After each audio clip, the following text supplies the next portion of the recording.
বন্ধুরা আমার, রসুল করিম সাল্লাল্লাহু আলাইহি সাল্লাম 40 বছর 1 মাস বয়সে যখন নবুয়ত পাইলেন, নবুয়ত পাওয়ার পর নবী সাফা পাহাড়ে চলে গেলেন। আল্লাহ পাকের নির্দেশ, আপনি আপনার অন্যদেরকে দ্বীনের দাওয়াত দেওয়ার আগে আপনার নিকটতম আত্মীয় যারা আছে ওদেরকে আপনি তাওহীদ একত্ববাদের দাওয়াত দেন। এই নির্দেশটা দিয়েছেন কে? এই আল্লাহ ছোট না বড়? আপনাদের এই মনোহরপুর গ্রামের সমান? কথা কয় না। আল্লাহ যদি বড় হয়, আল্লাহর আওয়াজটা আল্লাহর মহব্বতে প্রাণ উদ্ধার করে চিৎকার দিয়ে বলুন, আদেশ দিয়েছেন কে? জোরে বলুন, আদেশ দিয়েছেন কে? আল্লাহ পাক রব্বুল আলামিন নবীজিকে আদেশ দিয়েছেন, আপনি অন্যদেরকে দাওয়াত দেওয়ার আগে, তাওহীদ একত্ববাদের দাওয়াত দেওয়ার আগে আপনার নিকটতম আত্মীয় যারা আছে ওদেরকে আপনি তাওহীদ একত্ববাদের দাওয়াত আগে দেন। ওয়ানজির আশীরাতাকাল আকরাবিন, আপনার নিকটতম আত্মীয় যারা এদেরকে আগে তাওহীদ একত্ববাদের দাওয়াত দেন। রাসূল করিম সাল্লাল্লাহু আলাইহি সাল্লাম নিকটতম আত্মীয় যারা এদেরকে দাওয়াত দেওয়ার জন্য চলে গেলেন সাফা পাহাড়ে। এই সাফা পাহাড়ে চলে গেল আবুল আহাব। আবুল আহাব কিন্তু নবীজির নিকটতম আত্মীয়র মধ্যে একজন। কথা বলেন ঠিক না? ওইখানে নবীজি দাওয়াত দেওয়ার সাথে সাথে যেই মাত্র নবীজি এদেরকে তাওহীদ একত্ববাদের দাওয়াত দিয়েছেন, এদিকে তাকান। আবুল আহাব তাকে আল্লাহ 2টা নিয়ামত দিয়েছিল। 1 নম্বর নিয়ামত, তার চেহারা ছিল সুন্দর। নাম্বার 2, 2 নম্বর, তাকে আল্লাহ ধন সম্পদ বেশি দিয়েছিল। 3 নম্বর, ছেলে সন্তান আল্লাহ তাকে বেশি দিয়েছিল। চেহারা সুন্দর হওয়া এটা কার নিয়ামত? কি এত আসতে বলেন, কার নিয়ামত? আচ্ছা, ধন সম্পদ বেশি হওয়া এটা কার নিয়ামত? ছেলে সন্তান বেশি হওয়া এটা কার নিয়ামত? এতগুলা নিয়ামত আবুল আহাবকে আল্লাহ তাআলা দান করেছিল। কিন্তু সেই আবুল আহাব নবীজি যখন তাওহীদ একত্ববাদের দাওয়াত দিল, আবুল আহাব নবীজির দাওয়াত তো গ্রহণ করলই না। আবুল আহাবের জন্য উচিত ছিল, বুদ্ধিমানের কাম ছিল, নবীর দাওয়াত গ্রহণ করে আল্লাহ পাকের একত্ববাদ বিশ্বাস করা। কথা বলেন ঠিক না? এটা ছিল তার জন্য বুদ্ধিমানের কাজ, জ্ঞানী লোকের কাজ। কিন্তু আবুল আহাব নবীর দাওয়াত তো গ্রহণ করলই না, উল্টা নবীজির সাথে বেয়াদবি কইরা ফেলাইছে। নাউজুবিল্লাহ কোন? জোরে বলেন নাউজুবিল্লাহ। আপনাদের হেডলাইনটা মুখস্থ আছে তো? কথা কয় না। হেডলাইনটা কি? যারাই এই দুনিয়াতে যারাই আল্লাহ এবং নবীর সাথে কথা এবং কাজে বেয়াদবি করবে এদের ধ্বংস দুনিয়াতে অনিবার্য। এর মধ্যে কোনো সন্দেহ? কথা বলেন, সন্দেহ নাই।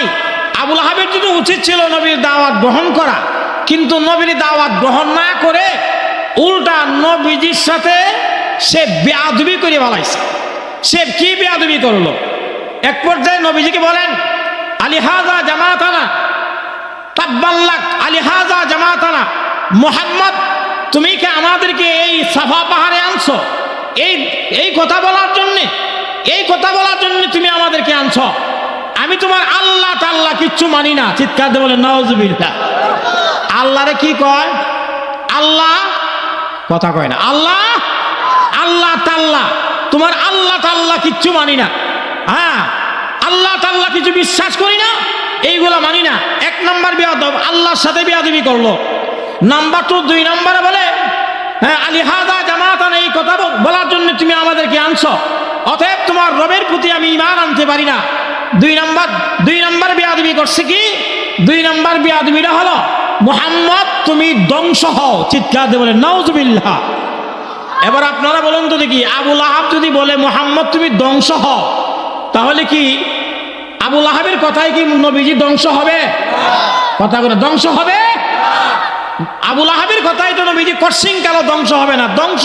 ধ্বংস করার মালিক কে? কথা বলেন, মালিক কে? নবীজিকে ধ্বংসের দোয়া করলো, আবুল আহাব ধ্বংসের জন্য বলল। নাম্বার 3 নম্বর হলো, আবুল আহাব এতটুকু বেয়াদবি, 1 নম্বর আল্লাহর সাথে বেয়াদবি করছে, আল্লাহ তাআলা বলছে। 2 নম্বর নবীকে, হ্যাঁ, নবীর সাথে বেয়াদবি করছে। 3 তিন নাম্বার শুধু এতটুকু বেয়াদবি করি শেষ নয়, আবুল আহাবের দুই হাতের মধ্যে পাথর নিয়েছে নবীজিকে আক্রমণ করার জন্য। ভাই, নবীকে আক্রমণ করার জন্য পাথর নিয়েছে, আর নবীর উম্মত হয়ে এত আসতে বলেন নাউজুবিল্লাহ, জোরে কন্যা নাউজুবিল্লাহ। নবীজিকে পাথর মারার জন্য দুই হাতের মধ্যে যখন পাথর নিয়েছে, আল্লাহ তাআলা নবীর সাথে আবুল আহাবের এই বেয়াদবিটা আমার আল্লাহ তাআলা বরদাস্ত করতে পারে নাই। বন্ধুরা আমার, আল্লাহ বলেন আমাকে কেউ মানে না, আমার সাথে কেউ বেয়াদবি করলে আমি তাকে মাফ করে দেই, কিন্তু আমার নবীর সাথে যদি কেউ বেয়াদবি করে, কথা এবং কাজে বেয়াদবি করে, আমি আল্লাহ বরদাস্ত করতে পারি না, কারণ আমি আল্লাহ আমার নবীর পাগল। চিৎকার দিয়ে বলেন সুবহানাল্লাহ। মুহূর্তের মধ্যে আল্লাহ তাআলা জিবরিল আমিন আলাইহিস সালামকে বলল, ও জিবরাইল যাও, আবুল আহাব বেয়াদব আমার নবীর সাথে বেয়াদবি করছে, আমার সাথেও বেয়াদবি করেছে, পাশাপাশি আমার নবীর সাথে বেয়াদবি করছে কথা এবং কাজে। শুধু তাই না, আমার নবীকে আক্রমণ করার জন্য তার দুই হাতের মধ্যে পাথর নিয়েছে, আমার নবীকে আক্রমণ করার জন্য আমি আল্লাহ বরদাস্ত করতে পারি না।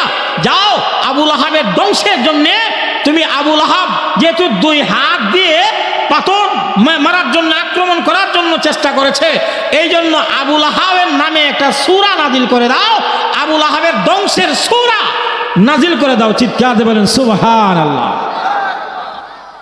এইবার জিবরাইল আমিন আলাইহিস সালাম বিশ্ব নবী রাহমাতুল লিল আলামিনের কাছে এসে উনি তিলাওয়াত করলেন, আপনারা আমার সাথে তিলাওয়াত করেন, তাব্বাত ইয়াদা আবি লাহাবি ওয়া তাব। তাব্বাত ইয়াদা, তাব্বুন শব্দের অর্থ হলো ধ্বংস হওয়া, ইয়াদা ইয়াদুন শব্দের অর্থ হলো হাত, এক বচন, ইয়াদা লম্বা করে বললে হবে বহু বচন, দ্বিবচন। এবার আপনারা বলেন আবুল আহাবের হাত একটা না দুইটা? এই কথা কর না কেন, একটা না দুইটা? এই জন্য আল্লাহ বলেন তাব্বাত ইয়াদা, দুনো হাত ধ্বংস হোক, দুইটি হাত ধ্বংস হোক। যেই দুইটি হাত দিয়ে আমার নবীকে আক্রমণ করার চেষ্টা করেছিল, যেই দুইটি হাত দিয়ে আমার নবীকে আক্রমণ করার চেষ্টা করেছিল আবুল আহাব, আল্লাহ আবুল আহাবের নাম উল্লেখ করে সূরাতুল লাহাব আল্লাহ নাজিল করে বলে তাব্বাত ইয়াদা আবি লাহাব, আবুল আহাবের দুইটি হাত ধ্বংস হয়ে যাক। এবার আপনারা বলুন তো দেখি, আল্লাহ যদি বলেন ধ্বংস হয়ে যাক, তাহলে কি 1 মাস সময় লাগবে? এই কথা কয় না, 1 মাস সময় লাগবে? আল্লাহ রাব্বুল আলামিনের কেমন ক্ষমতা! ইযা আরাদা শাইআন আইয়াকুলা লাহু কুন ফায়াকুন। আল্লাহ রাব্বুল আলামিন যদি কোনো কিছু করার চেষ্টা করে, কুন বলতে দেরি, ফায়াকুন হইতে দেরি না। আল্লাহ বলেন আমার নবীর সাথে কথা এবং কাজে বেয়াদবি করছে আবুল আহাব, শুধু বেয়াদবি করে নাই, আবুল আহাবের দুইটি হাত দিয়ে আমার নবীকে আক্রমণ করার জন্য, তার হাতের মধ্যে পাথর নিয়েছিল আক্রমণ করার জন্য। এই জন্য আল্লাহ বলেন যে হাত আমার নবীকে আক্রমণ করার জন্য ব্যবহার হয়েছে, এই হাত আর দুনিয়াতে থাকবে না। আল্লাহ নিজেই বলেন তাব্বাত ইয়াদা, ধ্বংস হোক দুই হাত আবি লাহাব, আবুল আহাবের দুইটি হাত ধ্বংস হোক, ওয়া তাব্বা ওয়া তাব্বা। আল্লাহ বলতে দেরি হয়েছে, মুহূর্তের মধ্যে দুইটি হাত ধ্বংস হয়ে গেছে। চিৎকারে বলেন নাউজুবিল্লাহ। আল্লাহ পাক রব্বুল আলামিনের কত বড় ক্ষমতা! আবুল আহাব সে, তার দিলের মধ্যে অহংকার ছিল, 1 নাম্বার চেহারা ছিল সুন্দর, মানুষের দিলের মধ্যে বন্ধুরা আমার অহংকারের রূপ ফায়দা হয়, অহংকারের রূপ ফায়দা হয় মোটামুটি কয়েকটা জিনিসের কারণে, 3টা জিনিসের কারণে অহংকারের রূপ দিলের মধ্যে ফায়দা হয়। অহংকার হইল ক্যান্সারের মতন, শরীরের মধ্যে যদি অসুস্থতা হয়, ডাক্তারের কাছে গেলে ডাক্তার চিকিৎসা করে মোটামুটি সুস্থ হয়ে যায়, কিন্তু দিলের মধ্যে যদি অসুস্থতা হয়, কলবের মধ্যে যদি অসুস্থতা হয়, কলবের বড় রোগের নাম হইল অহংকার। এই যে অহংকার, এই অহংকারের চিকিৎসা আপনি কোথায় গেলে গিয়া করবেন? মাদ্রাজ গেলে হবে? বলে না, মাদ্রাজ গেলে এই চিকিৎসা পাবেন না। হংকং গেলে হবে না, হংকং গেলে এই চিকিৎসা আপনি পাবেন না। আমেরিকা গেলে পাবেন? বলে না, আমেরিকা গেলেও পাবেন না। সিঙ্গাপুর গেলে না, সিঙ্গাপুর গেলেও পাবেন না। অহংকারের চিকিৎসা যদি আপনি করতে হয়, অহংকারের চিকিৎসা করতে হলে হক্কানি আলেমদের কাছে যাইতে হবে। হক্কানি আলেমদের কাছে গেলে হক্কানি আলেমরা আপনার দিলের চিকিৎসা করে দিবে। বন্ধুরা আমার, এই যে অহংকার, দিলের মধ্যে অহংকার পয়দা হয় মোটামুটি তিনটা জিনিসের কারণে। এক নাম্বার, চেহারা যদি সুন্দর হয়, এই কথা কয় না, ঠিকই না? এক নাম্বার, চেহারা যদি কি হয়, ছেলে যদি সুন্দর হয়, স্মার্ট হয়, দেখবেন তার মধ্যে কি যে একটা অহংকারী ভাব, আমি হইলাম সুপারস্টার। মাতে না দিদি, কিতা ও শাকিব খান সুপারস্টার, নাউজুবিল্লাহ কও। মেয়ে যদি সুন্দর হয়, এই মেয়েও মাশাআল্লাহ কন্যা যদি ফিরিঙ্গি মার্কা হয়, সুন্দর মানে ফিরিঙ্গি মার্কা হয়, এই মেয়ে বলে আমি মাশাআল্লাহ যে সুন্দরী, আমার পিছনে কত ছেলে ঘুরবে, শত শত ছেলে আমার ঘুরবে। অনেক সুন্দরী মেয়েরা আছে, ছেলেদেরকে পাগল বানাইয়া শত শত ছেলেদেরকে আপনার জীবন নষ্ট করে ফেলেছে। এই যে তার মধ্যে যে অহংকার, এটা হলো আপনার চেহারা সুন্দর হওয়ার কারণে। কথা বলেন ঠিক না?